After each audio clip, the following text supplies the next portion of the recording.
Man city versus Bayern Munich, UEFA champions league के इस साल की कैंपेन का सबसे ज़्यादा एंटिसिपेटेड गेम, क्योंकि यहाँ पर दोनों ही टीम्स फेवरेट्स हैं यूसीएल जीतने की। और डेफिनेटली इन दोनों में से जो भी जीत कर आगे जाएगा और जो भी रियल मैड्रिड या चेल्सी को फेस करेगा वो फ्रंट फुट पे रहेगा, क्योंकि यहाँ पर इस साल आप मैन सिटी की परफॉर्मेंसेस देखो तो वो ट्रेबल चेज कर रहे हैं। एंड वहाँ पर बायर्न म्यूनिख भी ऑल्दो ट्रेबल चेज नहीं कर रही, लेकिन Bayern Munich under Thomas Tuchel एक नई एनर्जाइज बायर्न म्यूनिख की तरह दिख रही है हमें। एंड डेफिनेटली जो उनकी अपने डर क्लासिकर में परफॉर्मेंस थी उसके बाद से पहले ही मैच के बाद लगने लगा था नहीं भाई Bayern Munich is ready to face Man City. Although वो अपना डीएफबी पोकल का गेम हार गए थे, लेकिन ये कहानी तो मैन सिटी के साथ भी रही है, जहां पर उन्होंने अनएक्सपेक्टेड गेम्स में पॉइंट्स ड्रॉप किए हैं लीग के अंदर, मतलब डोमेस्टिक कंपटीशन के अंदर। लेकिन अगर मैं इन दोनों की head to head cup competitions के रिकॉर्ड की बात करूं तो थॉमस टुकल ने पेप ग्वार्डियोला की टीम को 3 बार फेस किया और तीनों के 3 बार ही पेप ग्वार्डियोला को हराया है। और पेप ग्वार्डियोला की टीम इकलौती ऐसी टीम है जो कि यहाँ पर थॉमस टुकल के सामने एक भी गोल स्कोर नहीं कर पाई है कप कंपटीशन के अंदर। तो डेफिनेटली भाई एक साइकोलॉजिकल एडवांटेज है थॉमस टुकल के पास। और अगर मैं टीम की बात करूं तो भाई अगर आप डिफेंस की बात करोगे तो जहां मैन सिटी के पास एमरिक लपोथ हैं, अकांजी हैं, आपके पास स्टोन्स हैं, आपके पास नाथन एके है, तो वहीं दूसरी तरफ बायर्न के पास आपके ओपामेकानो हैं, मथाइस डेलेट है, बेंजामिन पवार्ड भी हैं, सेंटर बैक रोल में उन्होंने पिछले 2-3 मैचेस में ऑपरेट किया है। आपके पास लूकास हर्नांडिस है। अगर फुल बैक्स की बात की जाए तो डेफिनेटली भाई मैन सिटी की एक टीम जिसने इतने साल तक डोमिनेट किया उसके पार्ट रहे जॉ कैंसेलो, इस साल लोन पर गए हैं बायर्न म्यूनिख में। And it is a João Cancelo derby, it's a Pep derby as well, क्योंकि पेप का फॉर्मर क्लब है बायर्न म्यूनिख।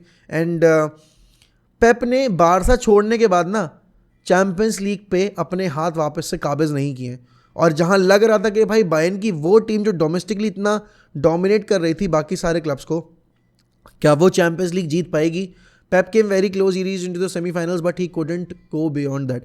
यहाँ पर मैन सिटी के साथ भी सेम केस हो रहा है, 2 सालों में 1 फाइनल और 1 सेमीफाइनल, लेकिन फिर भी बात नहीं बन रही है। He is unable to get into the वो जो फाइनल स्टेज होती है ना कि बस जाकर कप उठाना है, वो नहीं हो पा रहा है।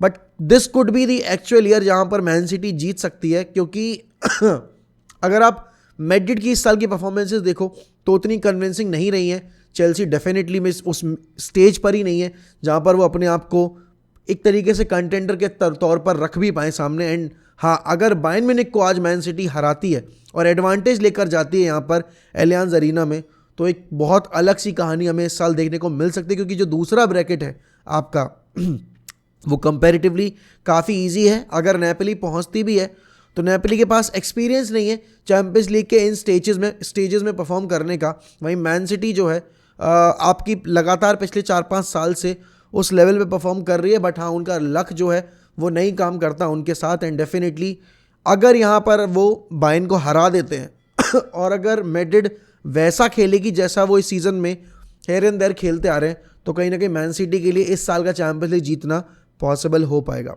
बट आखिरकार अप्रोच क्या होना चाहिए? अब देखो, थॉमस टुकल का एक जो हमेशा प्लान रहता है पेप ग्वार्डियोला की टीम के अगेंस्ट, कि उनके जो विंगर्स हैं उनको स्पेस नहीं देनी और अपनी बैकलाइन को कॉम्पैक्ट करके रखना है। एंड डेफिनेटली भाई ये बायर्न म्यूनिख की टीम अंडर नागल्समैन भी अच्छा परफॉर्म करके गई है। 8 के 8 मैचेस उन्होंने चैंपियंस लीग के जीते हैं और उनका ग्रुप बहुत टफ था। अगर आप देखो उन्होंने इंटर मिलान को फेस किया, उन्होंने बार्सिलोना को नॉकआउट किया। तो डेफिनेटली भाई बायर्न की परफॉर्मेंसेस चैंपियंस लीग में इस साल अच्छी रही हैं। एंड यहाँ पर अगर मैं टीम के बैलेंस की बात करूँ तो उनके पास जो बिग गेम प्लेयर के नाम पर अगर आप नाम लेना चाहोगे तो उनके पास सबसे बड़ा उनका क्लब का अभी रिसेंट ईयर्स में जो हिस्ट्री में रहा है सबसे बड़ा प्लेयर थॉमस मुलर वो हैं। डेफिनेटली भाई Leroy Sane former player of Man City, वो भी आज खेलने वाले हैं। आपके पास सर्ज ग्नाब्री हैं जिनकी परफॉर्मेंसेस काफ़ी अच्छी रही है पिछले 3-4 साल में। साडियो माने, जिस बंदे ने लिवरपूल के साथ मिलकर मैन सिटी को बहुत बार हराया है, and he was the main man in those period of time. और इस साल आप देख रहे हो कि लिवरपूल की टीम में साडियो माने नहीं है तो लिवरपूल की टीम कितनी बिखरी बिखरी सी लग रही है। तो डेफिनेटली फ्रंट लाइन में उनके पास बहुत सारे ऑप्शंस हैं। आपके पास चोपो-मोटिंग है, इतना बड़ा नाम नहीं है, लेकिन अगर आप इम्पैक्ट की बात करो तो चोपो-मोटिंग का इम्पैक्ट काफ़ी एक पॉजिटिव मतलब तौर पे दिखा है हमें जब से लेवेंडोस्की गए हैं। और लास्ट ईयर भी चोपो-मोटिंग जब लेवेंडोस्की थे भी तो क्रूशल मैचेस में आकर स्कोर कर रहे थे। तो यहाँ पर अटैक की कोई प्रॉब्लम नहीं है।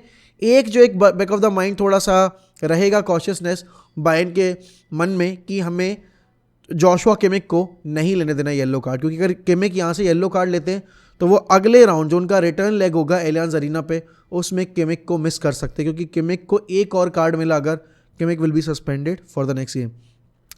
उनके पास मिडफील्ड में आपके पास गोरेत्स्का है, आपके पास ग्रेवेनबर्ग है, तो यहाँ पर अच्छा खासा बैलेंस उनके पास मिडफील्ड के अंदर भी, उनके पास क्वालिटी प्लेयर्स हैं मिडफील्ड में खिलाने के लिए भी। एंड डेफिनेटली भाई अगर आप इधर विंग्स पे बात करो तो पेस है उनके पास, क्रिएटिवनेस है दोनों विंग के ऊपर। अल्फोंसो डेविस की अगर आप बात करो या फिर आप जाओ कैंसेलो की बात करो, लेकिन हाँ एक चीज़ है कि दोनों ही विंग्स जो उनकी हैं वो काफ़ी वल्नरेबल हैं, और मुझे लगता है इसीलिए कि स्टैनिसिच को खिला सकती है यहाँ पर बायर्न म्यूनिख मैन सिटी के अगेंस्ट, क्योंकि जाओ कैंसेलो का एक वो जो वल्नरेबल साइड है डिफेंसिव एरियाज़ में, वो कहीं ना कहीं अगर क्रैक होकर आ गया सामने तो Man City can capitalise on that. और अगर अब बात मैन सिटी की जाए तो होम पे रिकॉर्ड मैन सिटी का बहुत शानदार रहा है। अर्लिंग हालैंड होम पर एक अलग बीस्ट हैं, 6 हैट्रिक स्कोर कर रखी है उन्होंने, और हमने लास्ट होम गेम देखा था आरबी लाइप्जिग के अगेंस्ट जहां मैन सिटी ने हैविक मचा दिया था, एंड अर्लिंग हालैंड ने अपने इकलौते अपने दम पर 5 गोल स्कोर कर दिए थे।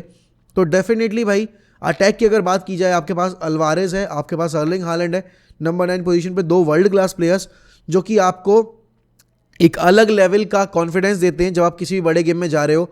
बाकी अगर मैं विंग्स की बात करूं, फिल फोर्डन नहीं होंगे, he is going to be big miss for Man City, लेकिन जिस तरह की परफॉर्मेंस आपकी इस सीज़न में जैक ग्रिलिश ने डिलीवर की है, उसके बाद तो आप कहोगे नहीं भाई कि Jack Grealish can take that responsibility and he can deliver for us in tonight's game.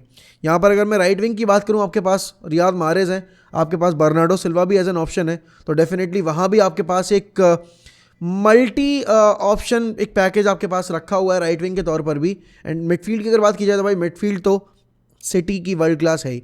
आपके पास गुंडोगॉन है, आपके पास रॉड्री है, आपके पास बर्नार्डो सिल्वा है, आपके पास केविन डी ब्रुयना है, तो ऑप्शंस की कमी नहीं है आपके पास मिडफील्ड के अंदर। एंड जो भी ऑप्शन आप रखोगे, जो भी आप पेयर खिलाना चाहोगे, वो पेयर आपके लिए डिलीवर करके देगा, इस बात की गारंटी तो कोई भी उठ के ले सकता है, चले चाहे भले ही वो राइवल हो या फिर वो ओपोनेंट टीम का कोई भी मैनेजर भी हो, क्योंकि उसको पता है भाई what Kevin De Bruyne can do. And कभी कभी ऐसा होता है ना कि केविन डी ब्रुयना के चलते गुंडोगन की जो परफॉर्मेंसेज वो अंडर द रडार चली जाती हैं, जबकि Gundogan has been equally important for Man City. Last year if it wasn't for Gundogan तो Man City Premier League title नहीं जीतती। एंड डेफिनेटली भाई एक गलती जो मैन सिटी ने लास्ट ईयर की थी मैड्रिड के अगेंस्ट, वो नहीं अफोर्ड कर सकते वो इस बार बायर्न के against. They have to be clinical. Last year अगर मैड्रिड के अगेंस्ट उन्होंने जितने चांसेस बनाए थे अपने होम पर, उतने वो कन्वर्ट कर देते तो शायद मैड्रिड का जो एक कल लास्ट ईयर ड्रीमी रन रहा था वो ना कंप्लीट होता है, and man city could have won the title, या हो सकता है लिवरपूल अपना 7वां यूसीएल जीत जाती। बट हैविंग सेड दैट यहाँ पर आज प्लेयर्स को रिस्पॉन्सिबिलिटी लेनी पड़ेगी। एंड अगर आप बैकलाइन की बात करो तो पेप गार्डियोला ने इस सीज़न में वॉकर को उतना यूज़ नहीं किया है, और अभी पिछले 4-5 मैचेस में तो उन्होंने 4 के 4 सेंटर बैक खिलाए हैं। एक तरीके से आप ये कह सकते हो कि जॉन स्टोन्स इस सीज़न के अंदर सबसे ज़्यादा मैच्योर प्लेयर की तरह निकल कर आए हैं, क्योंकि जॉन स्टोन्स का अगर आप बॉल डिस्ट्रीब्यूशन देखो, I think he is one of the best ball playing centre backs in the Premier League right now. And वो चीज़ इस सीज़न के अंदर उन्होंने बहुत अच्छे से डेमोन्स्ट्रेट भी की है। He is operating more like a number 6 then a centre back. And यहाँ पर बैक लाइन में आप शेप अगर देखो तो वो बैक 3 के साथ चले जाते हैं, जहाँ पर नाथन एके, अकांजी और आपका जो तीसरा सेंटर बैक है या तो रूबिन डियास या फिर आपका एमरिक लपोर्ट, वैसे खेलेंगे तो रूबिन डियास ही, वो आपको बैक 3 का शेप देते हैं, जहाँ पर फिर आपका जॉन स्टोन्स अंदर आ जाता है। एंड डेफिनेटली उसकी वजह से आपके गुंडोगन और केविन डी ब्रुयना को वाइडर फ्लैंक्स पर ऑपरेट करने की थोड़ी फ्रीडम मिलती है। एंड देखो यार, जब आपके पास एक गोल स्कोरर हो अर्लिंग हालैंड जैसा और आपके पास एक फीडर हो केविन डी ब्रुयना जैसा या फिर गुंडोगन जैसा, तो कहानी बहुत आसान हो जाती है आपके फॉरवर्ड्स के लिए। एक चीज़ जो मैन सिटी करना चाहेगी वो ये होगी कि स्कोर लाइन जो है वो ज़्यादा रहे, क्योंकि जितना ज़्यादा एडवांटेज आप लेकर एलियांज अरीना पे जाओगे उतना ज़्यादा आपके फेवर में जाएगा गेम, क्योंकि एलियांज अरीना पर विजिटिंग टीम्स के लिए स्कोर कर पाना उतना इजी नहीं होता है। एंड डेफिनेटली भाई मैन सिटी के ऊपर प्रेशर इसलिए भी है क्योंकि वो लगातार इतने साल से इस कंपटीशन में चोक करते आ रहे हैं। और अगर रीसेंट ईयर्स की बात की जाए तो बायर्न म्यूनिख की परफॉर्मेंसेस बहुत अच्छी रही हैं। अभी हाल ही में 2 साल पहले उन्होंने ट्रेवल कंप्लीट किया था अपना, तो डेफिनेटली भाई आप ये कहोगे कि यार बायर्न म्यूनिख अगर यहाँ से 2-1 की भी अगर स्कोर लाइन लेकर जा रही है, अगर वो हार भी रहे 1 गोल के मार्जिन से, तो भी it will be advantage to आपकी बायर्न म्यूनिख, क्योंकि यहाँ पर अब देखो अवे गोल्स का एडवांटेज है नहीं। तो बायर्न म्यूनिख अगर वहाँ अपने होम पर जाकर लेट्स से कि 2 गोल कंसीड भी कर लेती, लेकिन अगर 3 गोल स्कोर कर देती है तो फिर वो गेम ले जाएंगे एक्स्ट्रा टाइम के अंदर। तो डेफिनेटली भाई वही वाली चीज़ है कि यहाँ पर बायर्न म्यूनिख के केस में उनको सिर्फ एक चीज़ करनी है कि स्कोर लाइन को कम से कम रखना है, एंड डेफिनेटली अर्लिंग हालैंड को शांत रखना पड़ेगा, अल्वारेस को शांत रखना पड़ेगा, एंड अपने फ्लैंक से जो उनका गेम जनरेट होता है, चाहे आप मारेस की बात करो, चाहे आप ग्रिलिश की बात करो, उसको रोकना पड़ेगा। एंड यहाँ पर स्टेप अप करने की बारी है आपके साडियो माने की, लीरॉय साने की, और आपके प्लेयर्स लाइक मुसियाला, क्योंकि भाई मुसियाला उनका एक की प्लेयर है। मुसियाला इज़ गोइंग, देखो मुसियाला के साथ सबसे बड़ी एक जो मुझे दिक्कत लगी है, मैंने जितना उसको वर्ल्ड कप में नोटिस किया, कि वो क्रिएट करता है वो जो फाइनल प्रोडक्ट है ना, वो गोल स्कोर करना, राइट स्पेसेस में जाकर भी कन्वर्ट ना कर पाना चांसेस, वो अगर बायर्न म्यूनिख ने आज के गेम में किया तो बहुत ज़्यादा कॉस्टली हो जाएगा उनके लिए। वही गलती जो लास्ट ईयर आपकी मैन सिटी ने की थी, वो बायर्न म्यूनिख नहीं दोहराना चाहेगी। एंड एक चीज़ तो आप देखोगे कि गेम बहुत कॉम्पैक्ट होने वाला है, बहुत केजी होने वाला है, क्योंकि थॉमस टूकल की टीम आपको स्पेस नहीं देती ऑपरेट करने के लिए। एंड ये बात मैन सिटी से बेहतर कोई समझ नहीं सकता। टूकल को प्रीमियर लीग में सिटी के अगेंस्ट खेलने का एक्सपीरियंस है, कप कॉम्पिटिशन में खेलने का एक्सपीरियंस है, तो डेफिनेटली भाई एक बहुत अच्छा आप गेम एक्सपेक्ट कर सकते हो।